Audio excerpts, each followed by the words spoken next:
একটা বিষয় পরিষ্কারভাবে জেনে রাখো, জীবনে কতবার তুমি জন্মগ্রহণ করবে সেটা তুমি বা আমি কেউ জানি না। কারণ এই যে মমিগুলো হাজার হাজার বছর ধরে রাখা আছে কেন জানো? তার ভেতরে হৃৎপিণ্ডটা রেখে দেওয়া হয়েছে।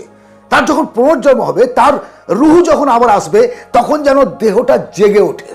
কিন্তু আজও পর্যন্ত শুনেছ যে কোনো মমি আবার পুনর্জীবিত হয়েছে? তুমি আমি আমরা কেউ কি আবার পুনর্জন্ম নেবো, পুনরায় সুযোগ পাবো? এই ভাবনাটা প্রথমে মস্তিষ্ক থেকে সরিয়ে ফেলো।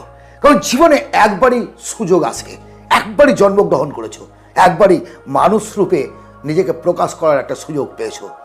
ইতিহাস মনে রাখে, তাই তো? আর এই ইতিহাস রচনা করে কারা? একদল মানুষ, তাদের কাজ, তাদের সাহস, তাদের উদ্যম, সমস্ত কিছুর মধ্য দিয়ে। কতদিন অপমান সহ্য করবে? কতদিন অপমান সহ্য করবে?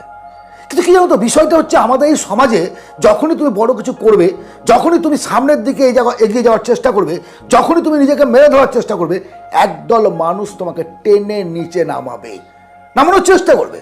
খান স্যারের কথা ভাবো। আজ থেকে 1 সপ্তাহ আগে যে লোকটার পায়ে হাত দিয়ে মানুষ প্রণাম করতো, ঈশ্বর বলে মনে করতো, ভগবান বলে মনে করতো, অবতার বলে মনে করতো, আজ তাকে নিয়ে রাজনৈতিকভাবে, তাকে নিয়ে প্রশাসনিকভাবে টানা হিসড়ে খেলাধুলা চলছে।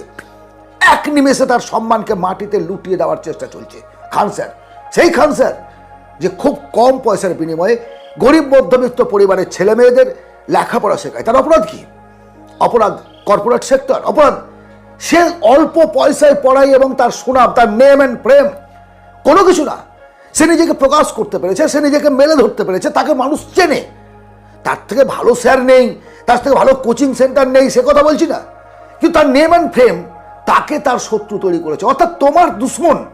তুমি যখনই কোনো বড় কিছু করতে যাবে, যখনই ভালো কিছু করতে যাবে, তোমার দুশ্মন তোমাকে টেনে নিচে নামাবে। আমি বললাম, এক শ্রেণীর মানুষের কাজই হচ্ছে কাঁকড়ার মতো।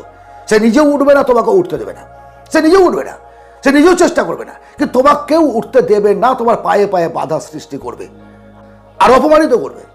আর সেই ভয়ে যদি তুমি নিজেকে শামুকের মতো গুটিয়ে রাখো, যদি নিজেকে ঘরের মধ্যে রুদ্ধ করে রাখো, তোমার প্রতিভা, তোমার তেজ কিভাবে প্রকাশ করবে? না, এবার নিজেকে মেলে ধরার পালা। নিজের সাহসকে, নিজের উদ্যমকে, নিজের জ্ঞান বুদ্ধি বিবেককে প্রয়োগ করে নিজের শির দ্বারা সোজা করে দাঁড়াও।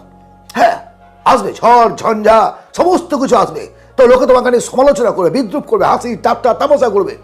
কিন্তু আরো এক শ্রেণীর মানুষ তোমার কথা ভাববে, তোমাকে মনে রাখবে, তোমাকে নিয়ে চিন্তা করবে, তোমাকে নিয়ে তাদের ঘুম হারাম হয়ে যাবে। আর এই কাজটা করতে পারো তুমি একা, একমাত্র তুমি একা। আবারও বলছি, বারবার সুযোগ পাবে না, বারবার না। দর্শনের হেরাফেরায় নিজেকে নিমজ্জিত করে নিজের জীবনটাকে নষ্ট করো না।